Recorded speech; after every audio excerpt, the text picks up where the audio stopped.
Smoak. Well, Baylor has at least somebody else in their quarterback room. Somebody else is a young man that threw for over 12,000 yards at Coronado High School in Lubbock. He was recruited by Mike Leach, the late Mike Leach. He was the backup to Rogers at Mississippi State. He made the decision. Yesterday evening, he is headed to Baylor. He's committed to Baylor. Sawyer Robertson from Mississippi State is headed to Baylor. He will join us today at the bottom of the hour. He played at Coronado under Seth Parr, who's now the head coach at Anna, and they had a great run this year in football as well. So Baylor finds somebody else in the quarterback room, and this is not just a body. This young man can play.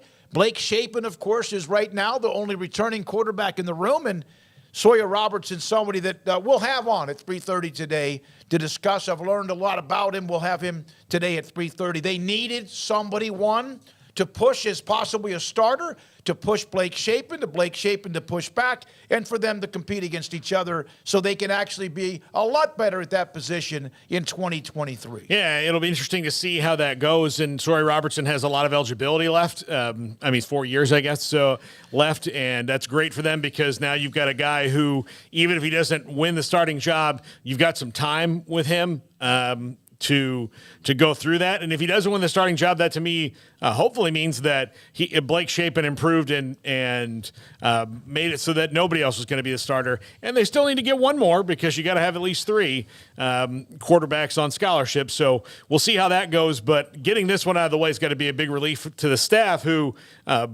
didn't have a plan B at quarterback after Austin Novosad initially. So far worked out, I think, pretty well.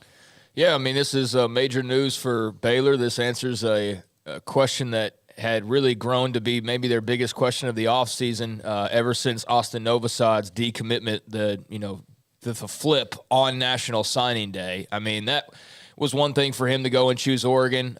Nobody's going to slight him there. I mean, some Baylor fans probably will, but you know what I mean? Like, hey, go make your decision, that's fine. But the lurch that he put them in by doing that, like that's what – I understand that the signing day surprises and guys making their own decisions, but like for a staff that did everything that they possibly could, I know it's part of the game, but to leave when you left, like that was just disrespectful. I understand that Oregon probably wanted it that way to get their big signing day splash so Dan Lanning could smoke his cigar and, everybody could, look at them and marvel at the great day that they had and all the flips that they had. But he really screwed Baylor over in a major way. And so, yeah, it left them in a hole. And, certainly you can't go into a spring football, a session with just one scholarship quarterback. That's just, you cannot possibly do that. And so something had to give. And there's a lot of different ways they could have gone, a lot of different quarterbacks to look at. Obviously, the transfer portal, we've seen guy after guy heading to destination after destination, and they were really, linked to a lot of the bigger name guys. Like there's, I wouldn't say Malik Hornsby's a big name, but that was a guy who, he's from Texas. Like that would make sense. Or this guy's from here. This guy knew Jeff, like this would make sense. And, quarterback after quarterback made their decision, and still here was Baylor with nobody. And you're like, all right, well, is it going to be Spencer Sanders? Like, I mean, you have to do something. And so, yeah, all of a sudden started percolating about the Alan Bowmans of the world and then the Sawyer Robertsons as well. And so Sawyer Robertson ends up being the guy after visiting this past weekend. It's official. That's big for them. They've got 2 scholarship quarterbacks now. Probably need to add another one before the summertime, which could come later in spring after, drills wrap up or at some other point because the transfer portal is going to close here in the next few days. So there is going to be a break in the action. But I'd expect that they're not totally done there, but I don't think they're going to go starter hunting. Whereas with this move, you have a guy who can at least push for that starting job and give Blake Shapen a run for his money. And I don't think Blake Shapen did anything this year that should just mean the job is his. So somebody needed to be there for depth. Somebody needed to be there for competition. Somebody needed to be there for the future. And I think Sawyer Robertson checks all of those boxes, and that's why I think it's a great get. So that's one of the stories today. By the way, Texas in their quarterback room is filled. Trey Owens, he committed to Texas. He's class of 2024 out of Cyprus. Young man that threw for over 3,000 yards his junior year. So they have him. Obviously, they have with Ewers and Manning and the young man that keeps on being left out of the Murphy. So they've got the quarterback room in pretty good shape. Now we'll see how all that unfolds. Also, Sawyer will join us here in about 25 minutes. Also today, Paul Catalina dropped the ball. Micah Mazuka, former Baylor offensive lineman, has committed to his beloved Gators. Yeah, he was at Baylor. He's a guy with a chip on his shoulder, an attitude. Eric Mateos, even the other day, when Mazuka was putting something up on Twitter, said, you got to love whatever happens in Micah Mazuka, and he committed to the Gators today. Yeah, I was kind of hoping for Nebraska in this one to go with the coach who recruited him when he got to Baylor. But Micah goes to the Gators. I thought we had a rapport. You guys were here when, I think the one I like outside of Jacob Gall, but Micah and I had a rapport as Italians. He's Italian. I'm Italian. I thought that we had a rapport, but he clearly didn't consult me on this. He's on a part. He's another mob family. But every Florida commitment comes with a complimentary pair of jean shorts, and not everybody can give you that. So I haven't seen a good pair of jorts in a while. Go to Gainesville. Yeah, this not semantics, but this actually dropped late last night, and I saw that and was kind of surprised, but not totally shocked. I mean, just because a guy played for somebody doesn't mean it's an automatic he's going to go play for him again. So, Matt Rule and that staff, they made sense.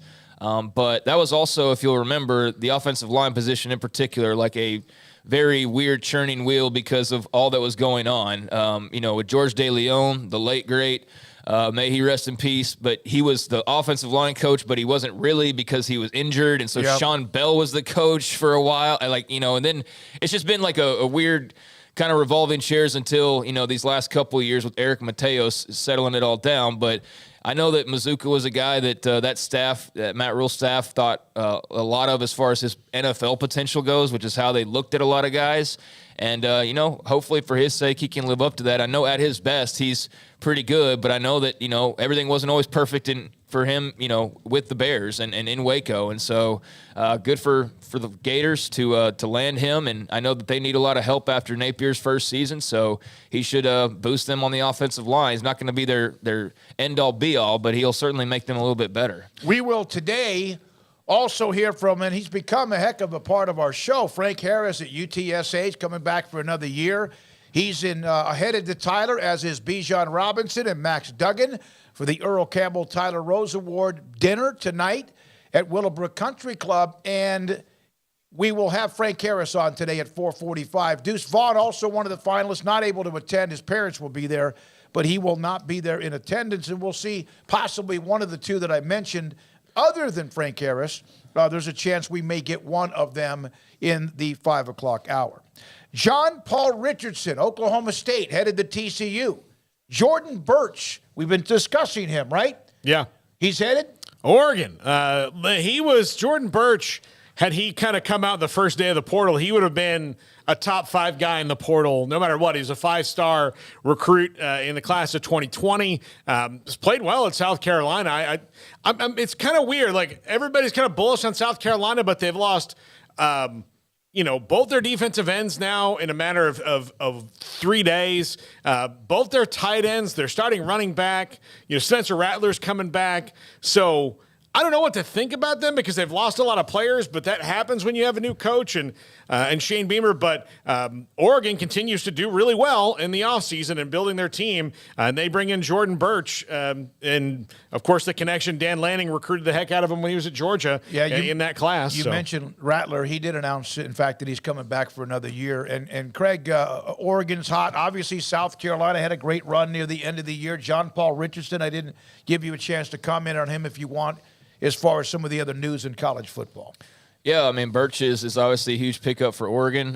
They're doing their thing right now with Dan Lanning. I think that they've really assembled a lot of talent and, not done because, the talent acquiring business is never really done in college football these days. Even though I know we'll have some dead periods, that's not really stopping the machine in any way. So, yeah, they had a big signing day, obviously. We just talked about Novosad and then picking him up among others. And now adding Jordan Birch. They're going to be loaded for bear next season with Bo Nix coming back. So I'm sure there will be, sky-high expectations for the Ducks, and there should be. But on the John Paul Richardson front, it's going to be really interesting to see how Oklahoma State retools. This could be either, the start of the downfall of Mike Gundy in Stillwater, or it could be the remix that he's, going to come back stronger than ever and be the team that was in the, similar to the team that was in the Big 12 championship game a couple years ago versus what we saw this year where everything just felt sort of dysfunctional and, injuries obviously played a part as well. But they had a rough run. And so, to lose another guy like John Paul Richardson is a really good player. That hurts, but I am curious to see if Gundy's got like some magic in the wings or if this really is just like there's not going to be, any grand comeback. I think he's got more magic than the likelihood of them not being able to rally, but they could stand to, have some good news throughout these next few months. And as far as TCU goes, I mean, they're losing a lot of talent. Max Duggan's, right there near the top of that list, but they're losing a lot of talent all over the place. And so, as magical and fun as that run was, and they can go grab JoJo Earl and whoever in the transfer portal and John Paul Richardson, it's still going to be really difficult to replicate what they did this past season and be as fortunate as they were in some of those close contests like we saw with Baylor. And the difference between 2 years ago versus this year was drastic. And as a result, the feeling around their season was drastically different. But TCU seems set up pretty well. So to be able to plug and play as a guy like a John Paul Richardson who's got a lot of experience and is obviously a very good player is, I think, a great pickup for them. This has been rumored for a few days now, and so to see it official is great. Had 500 yards and 4 touchdowns for what was not a great Oklahoma State team, but he's a good player. He's a grinder. Yeah, and so that's a really good, strong addition for them, and you add in some of the transfer guys, and yeah, they're going to be a fun team to watch retool. Yeah, I already had a cousin of mine who's an Aggie ask me about why is Bucky's kid not coming home, and I think it's pretty obvious why he's not. John Paul Richardson is not a culture fit at A&M, and sometimes you want to cut your own path anyway, but I was kind of surprised because I thought that maybe that's what that meant, like maybe he's going to go to A&M because they've got really stud wide receivers in Moose Muhammad and Evan Stewart, but they need a guy like John Paul Richardson, but I can go back in the annals of Jimbo Fisher as a head coach, and he's not really a worker bee guy. He doesn't have the guys like John Paul Richardson on his team. He is a star chaser, and it worked out well for him for a short time. It's not been so much in College Station. It worked out well for him a short time in Tallahassee, but he's not a worker bee guy, and I think he needs some of those guys. And I think that was part of the culture problem they had before is the worker bees that he had are guys like Max Johnson, who's great. You want that guy, but he didn't have those. He was trying to get super studs, and sometimes you do need those other smaller type players, but that can produce for you and set an example. And I think John Paul Richardson's going to fit in great at TCU with Sonny Dykes. As somebody put out there, you mentioned his dad, but it's Bucky's kid playing for Spike's kid. So there's a little Southwest Conference. Like, who would have thought that, for all those old Southwest Conference watchers, that Bucky Richardson's son would be playing for Spike Dykes' son. So that's kind of a cool little aside to that as well. But, yeah, good pickup for TCU. I mean, I think they're going to be plenty busy because, again, they do lose a lot. But, as we saw last year, they were pretty perfect in the transfer portal as far as selecting the guys that they needed to fill holes, and that is part of the main reason why they got to where they got to was they nailed it as far as talent acquisition goes, and then obviously hit the coaching spot and had the luck of the fall of the football on occasion. And TCU has got eyes on them now, that's for sure. I mean, they've got to really take advantage of this stretch where, yes, there's a bad taste in mouth as far as what happened. And Paul, we need to get your thoughts on that because you weren't here yesterday. Mm-hmm. But I don't think that's a stick they can't get off them. But I think it's going to take probably a little while to get it off them. But if they rebound with another great year and they push for a playoff or they push for a Big 12 title again, I mean, then you start to think like, okay, how sturdy is this thing? And is this going to be the new norm here for Sonny and TCU? They sure feel that way.